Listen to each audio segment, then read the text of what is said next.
Hello and welcome to another episode of Battle Ready. Ready! All right, preview, 4.0 preview, Roundup number 2. So we did, what was that? So we did. Preview number 2. I see. We did a Roundup of the first several weeks, a couple of weeks ago. And now we thought we would touch on the stuff that we missed. So what do we have to look forward to in 4.0? And is it any good? Let's find out. Let's find out. All right. So first, let's hit all the good stuff. So there's one thing, and we'll get to it, that is not so great about 4.0. The first real thing in 4.0 I was disappointed with. But overall, super good. So let's hit some of the super good stuff. All right. First, they went over combat. Yeah. Combat. Pretty much the same. Pretty much the same, right? A couple of nice things. One, there's no combat range anymore. Yeah, it's nice. Or let me rephrase that. There's no weapon range. Yeah. If you're in combat, which is 3 inches, you fight. That's cool. I feel like that's just going to make the game a little bit faster. You're not going to have to worry so much about piling in. And you'll feel like you're getting the full use out of your unit. So you don't have to worry about, oh, does this unit have 2-inch range? What's their base size? Just get rid of all that. Have fun. Fight your units, right? That's cool. But with the pile-in, they did make one change where the pile-in used to be before you had to pile towards the closest unit. Mm-hmm. That is not true anymore. Now you pick a unit to fight into. You pick a unit you're in combat with and pile closer to them. So that means pinning, where you have guys on both sides, doesn't super work anymore. It's not as good as it used to be, because now you can just pick one of them and pile away. The one nice thing is you can't pile out of combat. Mm-hmm. So if you do get hit by 2 sides, you can't pile all the way away from this side. Yeah, so there's still some pinning. Yeah, there's still some pinning. But frankly, that tactic, even though we used it, right? It was used. It's pretty minor. And I think the ability to just quickly say, I'm piling close to that unit and go, is probably for the best. Yeah. Because I think that's going to make the game better. Coherency. What's coherency? Models have to be close to each other. Otherwise, they get scared and run off the battlefield for some reason. In 3.0, it was 1 inch. What is it now? 1/2 inch. 1/2 inch. So all your guys have to be a little bit more closely ranked up. Same rules, though, right? You can be within one other model at 6 or less. 7 or more models. You have to be within 2, so that's where you start fighting in ranks. I don't have. Some people were really annoyed with this. I don't have a problem with it at all. I think because we mostly sort of play that way. Yeah. We don't tend to get real finagly with our units. So we can get, if I go like this and I bring these guys in this way, it's like, no, we're just fighting in ranks. It's fine. Mm-hmm. And so I think cool. And plus, the 1/2 inch coherency doesn't super matter anymore anyway, because everybody within 3 inches is going to fight. Yep. Right? So you don't have to worry about like, oh, well, if I turn this guy backwards, then I can actually get more guys in. Yeah, just forget about that. Yep. Nice. Retreating now comes with a cost. So if you want to retreat out of combat, you can, same as before. Yep.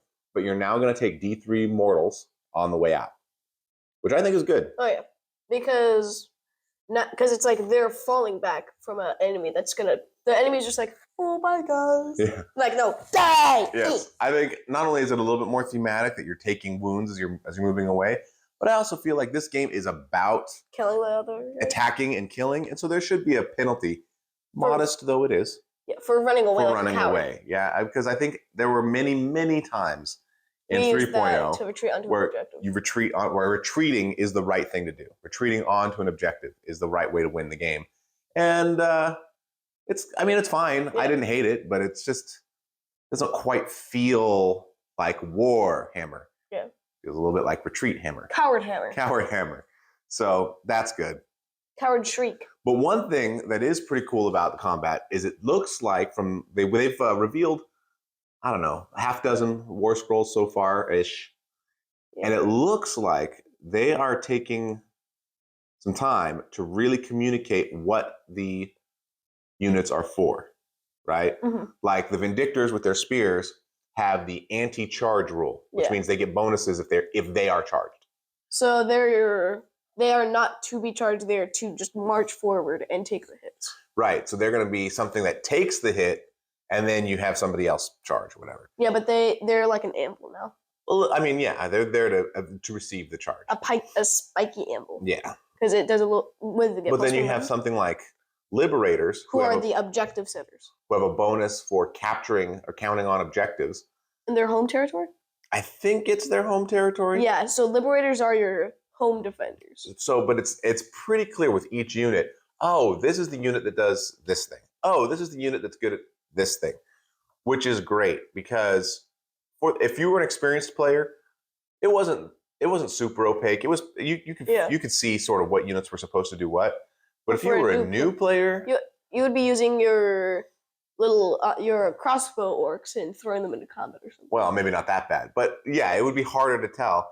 And I feel like if GW is taking it seriously, like, okay, each unit should have a role, then you're going to have a lot less times when, like in 3.0 in Stormcast, you have like 80. You have like 8 different battle line options practically. And so when you're looking at Liberator versus Vindictor versus Sequitur versus whatever, you're sort of like, all right, well, which one gives me the most damage? Yep. Which one gives me the most damage per point that I'm paying here? And so it becomes really easy to say, all right, that one's the most efficient. I'm just going to take that one. Mm-hmm. Whereas now, Liberators seem to operate differently from Vindictors. I was going to say which operate differently than Sequiturs, but Sequiturs operate completely out of the game because they've been killed. Yeah. So I like that. I really like that philosophy. I can't wait to see that all of the units in the game communicate their purpose. And you can't take every unit in your army, right? But it'll be cool to say, oh, for my strategy, I really want to castle up.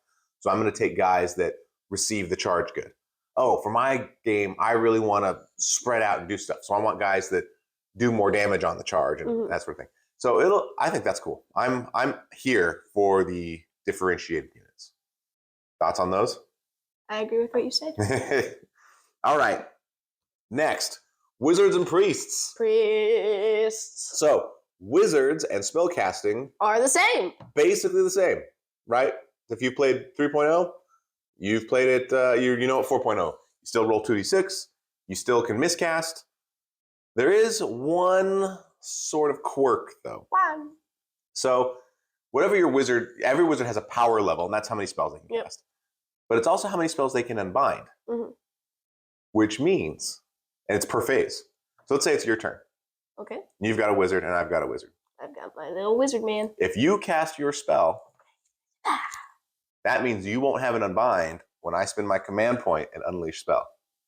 Yeah, that's interesting. So there is that little like, ooh, do I want to hold one in the chamber, or do I want to cast everything now? So there is a little bit of that game, because if you hold one back and then I don't spend the command point, you missed out on the spell. Yeah. But if you do cast it and then I get a free spell, you just got to hope I roll bad. Yeah. Which I probably will. So that's a little extra nuance, which I really like. Yeah. But basically, spells work the same. Mm-hmm. Priests, though, priests are very, very different. Oh, yeah. So the article that explained it wasn't 100% clear, but what I got out of it is you chant a prayer, you roll the dice, and you get that many prayer points. That's ritual points, whatever they call it. Chanty points. Yeah, you get prayer points. And then you can spend it on a prayer to do an effect. And most prayers will have a baseline effect and a good effect. If you spend the extra points. Correct. So you can either like warm up your priest over a little while and cast the good one, or just cast the normal one. Yeah. They can't be unbound. Yep, which is nice. But here's the thing. At first, people were saying, oh, so I have to have my priest sitting there, revving up his engine for a battle round or two before he can cast a prayer. No. And that could be true. It could be true. And so they're like, so having a priest for your first battle round or second battle round is not super good. I think that's the wrong way to look at it. Because if your wizard misses his cast, you roll a 4. You don't cast. What do you get? Nothing. But if your priest prays on a 4 and you roll a 3, you at least get 3 ritual points. Yeah. Which means it'll be easier for him to pray next turn, right? So it's not that priests have to warm up. I think priests are actually better because if you fail, they still get something. Yeah. So they will actually be better. If you fail once, they'll be better next round. Unless you roll a 1. Because then they lose D3 prayer points. So they can miscast hard. But, wait, it's ritual points because you just said it. Okay. It is ritual. Ritual points. But whereas on a wizard, you miscast this time, or not miscast, but you miss your spell, your next turn, go again. It's the exact same. You get no benefit from it. Yeah. So I like that. I think the wizards and priests, I like that they're very different. Yeah. And I like the way they came out with priests. Yeah. In 3.0, they're kind of the same. You just roll 1 fewer dice. And it can't be unbound, but it's like. But also, priests, at least in 3.0, are pretty rare. They're not in a lot of armies. I mean, they're in a good number, I guess, but they're just not in a lot of armies, right? I think they're in the minority of armies. Only a couple factions have them. Yeah, I mean, we have 1, 2. Stormcast, Doc. That's it. That is. That's all. Only 2 we have. Yeah. Therefore, don't have one. Yeah, maybe that is the only 2 that we have. And then there might be some other ones. I think Skaven has one, right? So Fire Slayers definitely have priests. Oh yeah, that's like the whole thing. So they are out there. Cities might as well, but there's not a lot because there's not a lot of them. It doesn't come up as much. And Khorne has one. Oh yeah, Khorne for sure. In fact, we saw his war scroll. All right, so now getting into a little bit more of the meat of the game. Meat. So first are battle plans. Battle plans and battle packs are staying around, right? So the battle pack will define the series of rules around the game. The core rulebook will come with a battle pack where everything has 4 battle rounds. It has 3 battle plans telling you how to fight. What is it called? Blood? First Blood is one of the... Is that the... No, that's either the battle plan or that's the name of the battle pack. I think it is First Blood. So, that's cool, right? I'm glad that they have one in the core rulebook. The GHB is going to have more. Interestingly, there's 2 interesting points to this. The first is that they've doubled all the points. So instead of getting 1 point for 1 objective, 1 point for 2, and 1 point for more, and then 2 for a battle tactic, it's 2, 2, and 2 for those same 3 things, and then 4 points for a battle tactic. So the percentage of points is basically the same. It's just doubled. And they did that so that you're fighting, if perfect game would be 50 points. It's easier to add together, I guess, they say. I don't know. Yeah. I thought 5s were easy. So, cool, that's fine. But each and every game will have a benefit for the underdog. Which I like. Well, here's the thing. Does it replace triumphs? They haven't talked about triumphs, so it might. But the underdog is it's not who took the smaller army.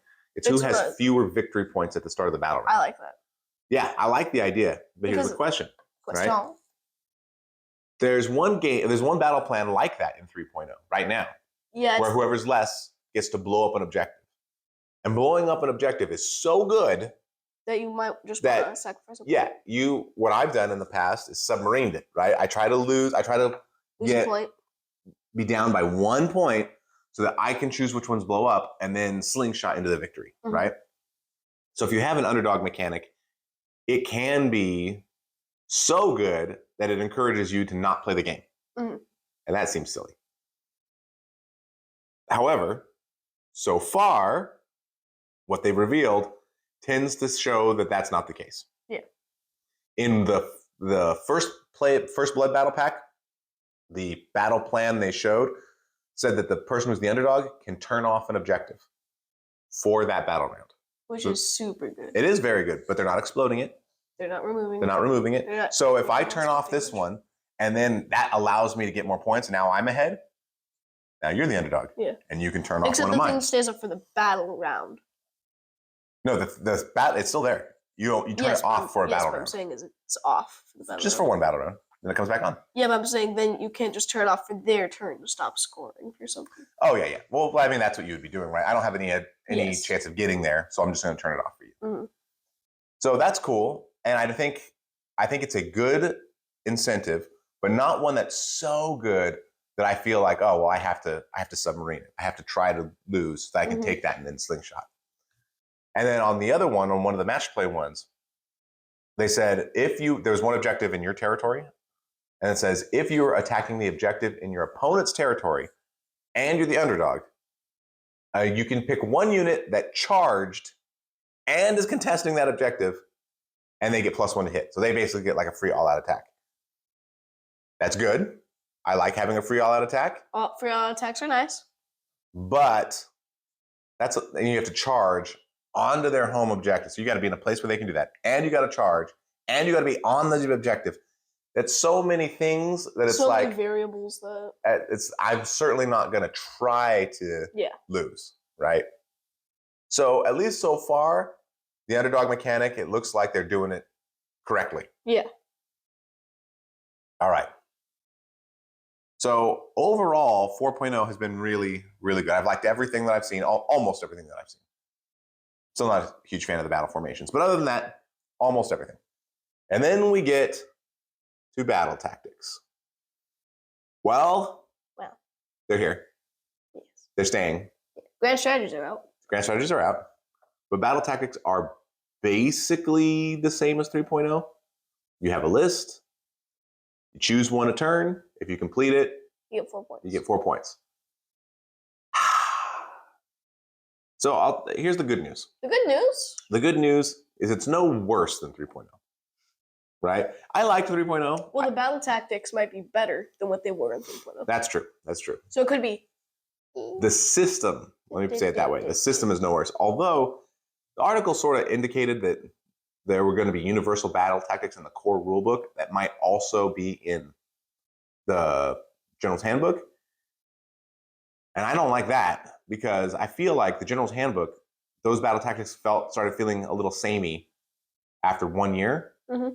Well, in addition, the last 3 years, that would be super samey. So maybe I didn't read that quite right, but... Yeah, because then it always deploy to take 2 objectives. Yeah. So, I'm not in love with it, but they did say they're getting rid of book battle tactics. Which is good. And it's good for 2 reasons. I think, one, it's good because some people just had easy ones and some people had hard ones. And so if you had hard ones, you just felt bad. Stormcast had, like, hard ones. Yeah, Stormcast had ones where you had to have cities units in your army. Mm-hmm. It's like, how can you give me battle tactics where I have to go out and get a different army? It's ridiculous. One was Lightning Shattered Morale is an okay one. No, that one's awful too. If you're fighting the right army, it's good. Oh, it's awful too because they have Inspiring Presence. So fight 2 units. Okay. So some people just had really hard ones. But I think the even worse part was Games Workshop was in balancing armies. Yeah, they just slap those on. They would just slap them on. They would just say, done. Cruel Boys or whatever is not performing well. You get an easy battle tactic. Yep, you hide like a coward for a turn. Well, the thing is, that doesn't fix the army. Yeah, it just that doesn't make the army better. It doesn't make the problems, the things that's making the army not succeed are not improved. It's just slapping some pity points on you and then artificially inflating your scores. And then what if you're playing Path to Glory? What if you're playing without battle tactics? Doesn't help you at all, does it? You're still playing the same junk army. Yeah. So getting rid of the book battle tactics, I think, is good. But overall, I'm just not a fan of the battle tactics system. However, one thing they said is if you take the double, you get no battle tactic. You get no battle tactic. But the battle tactic is so many points. Yeah, the battle tactic is 4 points. It's 4/10 of your score. It is 40% of your score. Oh, yeah, that's a better version. It's 40% of your score. And gosh, losing out on a battle tactic, is going to be hard. It's going to be hard. You need to, for now with double turn, it's pretty much never going to be used unless you could break the opponent's back so soundly. You'd have to pretty much table them. Yeah, you'd have to beat them up so bad that they can't score points either. And so it evens out and then you can win. Or the only other one I could think of is if you got yourself into a position where you don't have a good battle, you can't do a battle tactic. You might as well just... And you're like, well, I can't do one anyway, so I'll take the double. Or maybe what I would do is if you're a little, like 4 or 5 points ahead on points, I might take it in the last battle round just to get one more chance to beat you up before you go. Maybe. So, yeah, I don't know. I mean, we don't know everything, right? Yep. There's still more to be revealed. That's until we get the special book. Yeah. But at least based on what we know now, I don't know how often we're going to be taking the double. The double, that is a very, very strong incentive to not take the double. Yeah. So we'll see. We'll see how it goes. The previews continue. I think this coming week we're going to see stuff about endless spells, and we're going to see stuff about faction terrain. Ooh. So more is going to be revealed, and I said at some point they'll start doing faction focuses where each faction will get like a little thing. That'll be cool. But based on what we know so far, overall, I am so excited for 4.0. I'm ready to play. 4th edition looks so good. Oh, yes. And there's so many improvements. I cannot wait to play. It's like a glorious cake that's like 8 stories tall. That does seem pretty glorious. But it's not a panacea, right? It's not perfect. It's not. There's still battle tactics. Even though it's like impossible to make this kind of game perfect. Yeah, that's true. Because that's true. There's dice in it. Well, yeah, I mean, in that sense. But I also feel like, nothing in this life is perfect, right?